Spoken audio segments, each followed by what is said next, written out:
In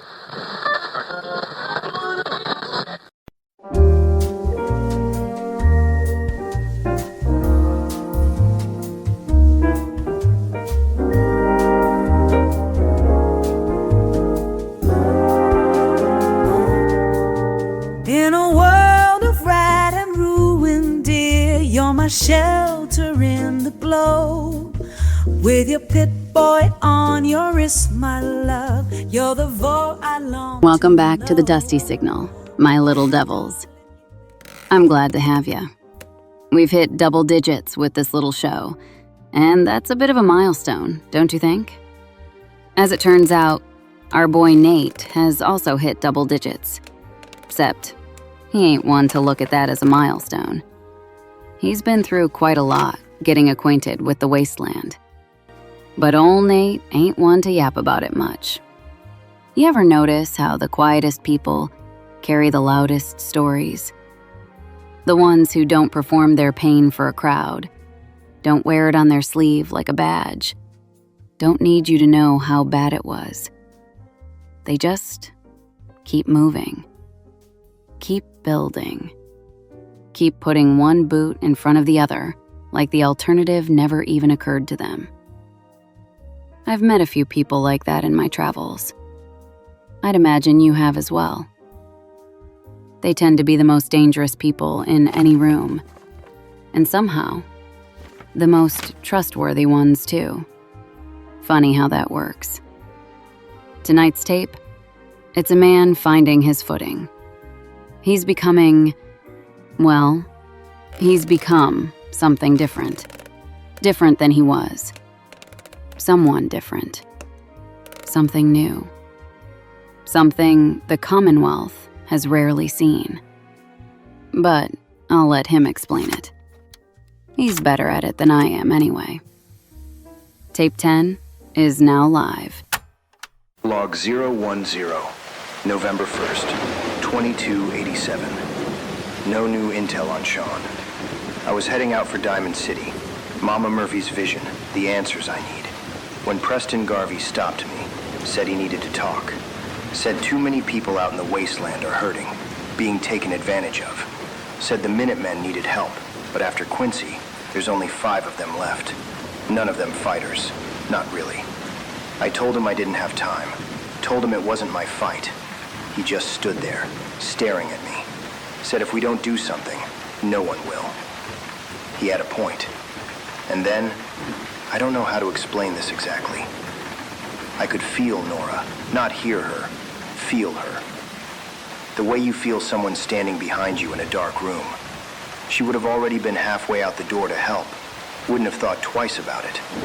So, I told him I'd do what I could. He immediately told me about a settlement that needed help now. Of course he did. Which is how I ended up at a place called 10 Pines Bluff. Small farming operation. 2 settlers trying to grow corn and mutfruit on a patch of irradiated hillside northeast of Sanctuary. The optimism required to attempt that, the sheer tenacity of it, I genuinely respect it. They're good people in a bad situation. I'm recording this from inside their barn. They offered me a bed. It's not a bed. It's a cot with something on it that used to be a blanket. I've slept on worse, considerably worse. Not complaining. Left Sanctuary at 0500, pre-dawn. Stopped at the tree on the way out. Promises. The road between Sanctuary and 10 Pines isn't bad if you know what you're doing. Mostly open terrain. A few rocky elevation changes, but good sight lines in most directions. I moved tactically anyway. Kept my profile low, varied my speed. Everything out here is hostile until proven otherwise. That's the working assumption now. Arrived after a few hours. Settlers were already up and working the gardens. I approached from the road, announced myself. Minutemen, here to help. They barely looked up. No relief, no recognition, just nothing. Eyes completely empty. I've seen that look before. It's what's left when people have been shown nothing but pain and betrayal for long enough that hope stops feeling like a thing that belongs to them. They didn't trust me. But they told me about the raiders anyway. Small group. Shows up every few days. Takes their food. smashes what they can't carry, grabs anything scavenged, then leaves, then comes back, over and over. Just enough damage to keep them scared, not enough to finish them off. These people live in constant fear of a schedule they can't predict and can't stop. The more they talked, the angrier I got. Why are people such assholes? Why is domination always the instinct? Why not help? I told them I'd take care of it. They both laughed, just laughed, and walked away. That almost broke my heart. No hope left, just going through the motions, existing, nothing more than that. I moved out, needed intel, found the camp without much trouble. These raiders may as well have painted a sign and put an arrow on it. Roaring fire in the middle of the day. Smoke you could see from a mile out. Dumbasses. I kept my distance, kept the sun in front of me, moved frequently, watched. Staying tactical was almost unnecessary for this one. These guys were about as undisciplined as a daycare. No posted guards, no rotation, no real order. Their leader, and I'm using that word loosely, stayed in a hide by himself. Only came out to yell at someone, demand more alcohol, or relieve himself. This will be an easy mission. Pulled back, found a good hide in the rocks above the camp, ate half a ration, drank some water, let my ribs settle. Watched their daily routine play out. Lots of yelling, lots of arguing about nothing. The most exciting moment of the day was when one of them threw a bottle at another over what appeared to be a card game. It was a long wait. I could have walked down the path and taken the entire camp with very little difficulty. But that wasn't the point. Take out the leader, the rest get the message. Clean, efficient, minimum exposure. Moved out at dusk. Their fire was going strong by then. Good for them, bad for their night vision. I came in from the north, downwind, used the tree line until it ran out, then just moved in slow. Slow is fast. That's something I used to tell younger operators. Every instinct you have says rush, close the distance, get it done, get it over with. But slow and deliberate beats fast and sloppy. Every single time. The target doesn't get less dead because you took an extra 60 seconds. The watch was asleep by the time I reached the perimeter. Not asleep, passed out, head on his chest, pipe rifle across his knees, snoring. I stepped over his legs. Their leader was alone in his hide. I came in crouching low, my weight centered, combat knife in my right hand. Took it off a raider a few days back. He was on his bed, asleep, on his back. Perfect. He was middle-aged, heavy-set, with a face a blind mother couldn't love. Someone had drawn a skull on the back of his jacket in what I think was red paint. Super scary stuff. I almost woke him up just to tell him what a tool he was, but I had work to do. I crouched at the head of his bed, left hand over his nose and mouth from behind. Right hand did its bloody job. I was in and out. Nobody knew I was there until morning, and by that time, I was already back at 10 Pines eating corn porridge, listening to the settlers tell me they'd been praying for help for 3 weeks. That hit me, right in the gut. Not the op. The op was nothing. I've hit hardened targets in mainland China with a 4-man team and a 12-minute extraction window. 6 sleeping raiders and a man who thought a hand-painted skull made him dangerous. That's not an operation. That's just a Tuesday. But the settlers, they kept thanking me. The woman grabbed my hand with both of hers and just held it. Didn't say anything, just held it. I didn't know what to do with that. I told them about the Minutemen, Preston's network, such as it is. Explained that connecting means they're not alone out here. They get help when they need it. In return, when someone else needs help, they contribute what they can. They agreed without hesitation, which tells you everything about how bad things have gotten. 2 people farming a hillside, grateful to join an organization with a current roster of what? 6 people and a laser musket. I guess some hope is better than no hope. I did a perimeter assessment before I turned in. Their position isn't bad. Elevation on the north side gives decent sight lines. These aren't people who need saving. They need resources and a network. There's a difference. Something has been working itself out in my head while I've had time to think. I want to get it on tape. Shaun is alive. Mama Murphy told me, and I believe her. That's the most important piece of intel I have, and it means I don't need to sprint. Sprinting through unknown terrain, no allies, no supply lines, no network, no intel, gets you killed. And a dead man doesn't bring his son home. Every settlement I stabilize is a potential safe house. Every person I help is a potential source of information. Every favor builds a reputation, and reputation is a form of currency out here. It has value. I'm not doing charity work. I'm running a theater of operations. Right now, I'll build the infrastructure while I push to the objective, finding Shaun. And Nora would have wanted this. She always fought for the underdog. She wouldn't want Shaun raised in a Commonwealth worse than the one I woke up in. So I'll help where I can. It's tactical, and she would have wanted it. Both things can be true. There's something else I've been putting off. Avoiding. The Deathclaw. I haven't talked about it. After it happened, I was in survival mode. Hurting, running on adrenaline and denial. A frickin' Deathclaw was about the depth of my analysis at the time. I need to be honest about what happened, though.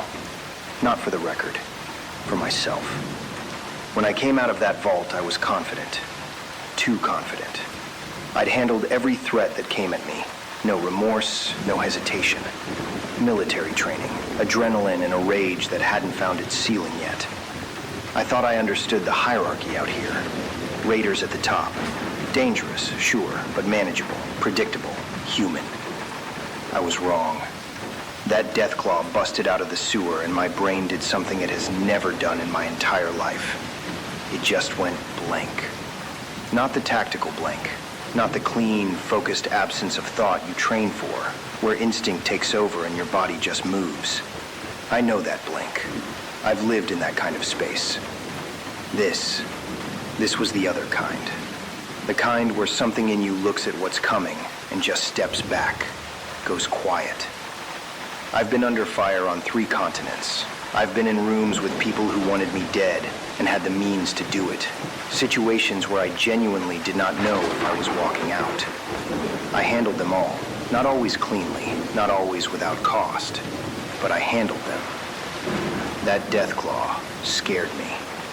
Actually scared me. The way you're scared of something that exists on a completely different level than you do. They aren't supposed to exist. They were a myth, an idea to create a superweapon. Even with my clearance, I didn't know they were real. But they are real. I know that now. It was 12 feet tall, moved faster than anything that size has any right to. I watched it rip a raider in half, as easily as tearing paper. Then it turned, and it charged. The power armor absorbed most of it, which mostly meant I got thrown around inside a metal can instead of dying immediately. My ribs would like me to note that the phrase, most of it, is doing a lot of work in that sentence. You see, power armor is fitted to the soldier wearing it, and apparently the man this set was built for was enormous. Dog meat saved my life. A dog. I'm a decorated combat veteran with 75 Black Ops missions across 8 years of covert service, and a German Shepherd pulled my ass out of the fire. I've made peace with this. Took a couple of days, but I've made peace with it. Though I'm fairly certain he's being smug about it. Can't prove it, but I'm fairly certain. Dog meat bit the damn thing's tail. Yeah. Well, that gave me just enough time to snap out of my fog and attack. A minigun at point-blank range can do serious damage. Deathclaws have skin like armor, but there's a weak spot at their underbelly. I think I melted that barrel, and all it really did was piss it off. Before I could think, I was airborne. It was on me as I hit the pavement. Smashing. Biting. Power armor doesn't make you invincible, and I was sure my time was up. Then, dog meat. Again. I used the only grenade I had. Pin pulled, spoon released, grenade down its throat. I woke up at the station. Here's what I took from this fight. I don't know this world yet. I might know how to move through it. I might know how to fight in it. I can read people and terrain and threat levels. But the Commonwealth has its own hierarchy, and I've seen maybe the bottom third of it. Raiders aren't the worst thing out here, which means I need to stay humble, stay curious, keep learning. My rage is still there. It's not going anywhere. But rage that makes you stupid is just a death wish with running shoes. I've seen what happens to operators who stop respecting the threat. I'm not going to be that guy. After-action inventory. 60 caps off the leader. Apparently these are currency now. Settlers confirmed it. I didn't loot the rest of the camp. Too much noise, too much time. Principal target only. I did find a hunting rifle scope on him. Going on the pipe rifle, better than what I have. Rounds expended, 0. I picked up a handful of shotgun shells and some 10mm from his kit though. Stim pack still at 4. My ribs are healing and the pain is manageable. Didn't use them. I also passed on the chems. I'm already feeling like a dealer with what I'm carrying. I still have rations because the settlers fed me. I told them to save their food, but they insisted. Corn porridge and something that was meant to be a pie. It wasn't. I ate 2 portions anyway.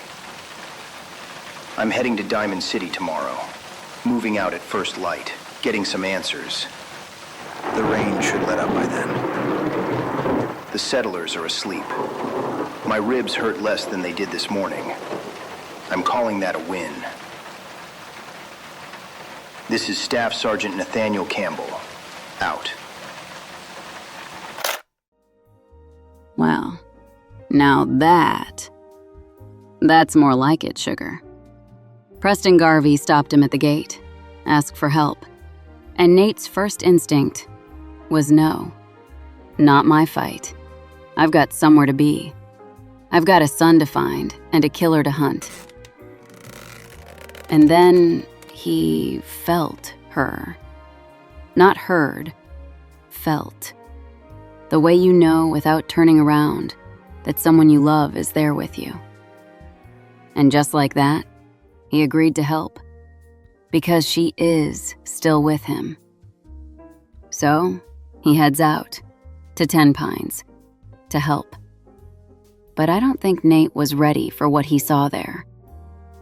Just 2 people, farming on irradiated soil, getting robbed on a schedule they couldn't predict and couldn't stop, living in the space between the last time it happened and the next time it would. When Nate told them he was there to help, they laughed, because every hand that's been offered to them before had something attached to it. That laugh only comes out when what's left in a person is just barely hanging on. Nate went and took care of their raider problem anyway. Rounds expended, 0, in case you missed that part. Now, he admitted something on this tape that I want you to understand the weight of. He's handled everything this wasteland has thrown at him without blinking. But, and this is the important part, that Deathclaw scared him. Not shook him, not surprised him, scared him. And he said so, out loud, into a recorder, put it on tape, and let it stand. You have no idea how rare that is. I've known warriors, Sugar. Real ones. The kind that have been through enough of the world's worst that most people couldn't look them in the eye without looking away. And the only ones that scared me, the truly dangerous ones, were never the ones who claimed they weren't afraid of anything. Because a warrior who knows their weakness can train against them, can build around it until it stops being a weakness and starts being a strength. Nate Campbell filed that Deathclaw fight away as a lesson, adjusted his threat assessment, updated his internal doctrine, completed a mission, and then ate breakfast. Now here's what I want you to catch, because it connects to something that happened 1 tape ago. He buried the grieving husband, the failed father, under that tree with Nora. What walked away from that grave is the soldier, focused, clear-eyed, running a theater of operations while looking for his son. It's important that you catch this, honey. 10 tapes ago, he walked out of Vault 111 in a blue vault suit, alone. No knowledge of the world he'd woken up in, no network, no supply line, nothing but rage and grief so big it should have stopped him cold. 10 tapes. That's 10 days later. He has settlements. He has allies. He has a dog that would die for him and has already tried to prove it. He has a network of allies that's growing and a thirst for revenge that's driving him forward. Now, I don't know the man who shot Nora, but I know this, Sugar. Whatever he thought he left alive in that cryopod was wrong. What's hunting him isn't a grieving father. The man he left in that pod is gone. A killer, a predator, is now hunting him. And somehow, I'll bet he knew that, felt it. But in my experience, guys like that are too full of themselves to be scared. I would imagine he'll live long enough to regret that. Nate called today a win. And you know what? He's right. That is a win. Because progress happened today. Real progress. Measurable progress. 2 people on a hillside went to sleep tonight a little less afraid than they were yesterday morning. That's not nothing. That's everything. Find your version of that tonight, Sugar. Whatever small thing moved you forward today, however slight. Find it, name it, hold on to it. That's not delusion, that's discipline. The courier network's been busy lately. Letters coming in from out there in the static. One, from New California, came in last week from a fella named Jake who said he was tuning in. Said the signal helps get him through his days out there. Said he can relate to Nate because he was also a soldier. Well, Jake, thank you for serving and for listening. I'll have more to share soon. Keep them coming in, my little devils. Your stories matter more than you know. Diamond City tomorrow. Nate's moving out at first light. As it turns out, I may have to as well. But I'll be on the air just as I were today. No worries, Sugar. Stay close to the signal. Stay alive. Stay strange. Dusty, out. Stay close, my vault dweller. Don't roam too far from me.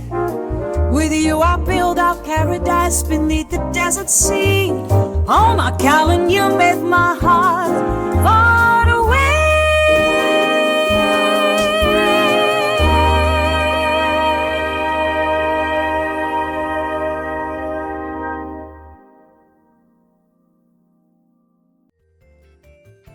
This is Garrett Klein, the one-man creative force behind the Dusty Signal podcast and the solo creator for Classic Me Studio. The Dusty Signal is a fan fiction audio drama that's set in the Fallout 4 universe. Fallout and all related properties are owned by Bethesda Game Studios and no copyright infringement is intended. This is and always will be a free, non-commercial production. Created, written, and produced by Garrett Klein for Classic Me Studio. Voices were created using 11 Labs AI voice technology. Original song, Vaulted Heart, was created using 11 Labs music generation software. Sound design from Audio Hero, 11 Labs, and My Imagination. Genuinely thank you for listening, and I hope you're enjoying it.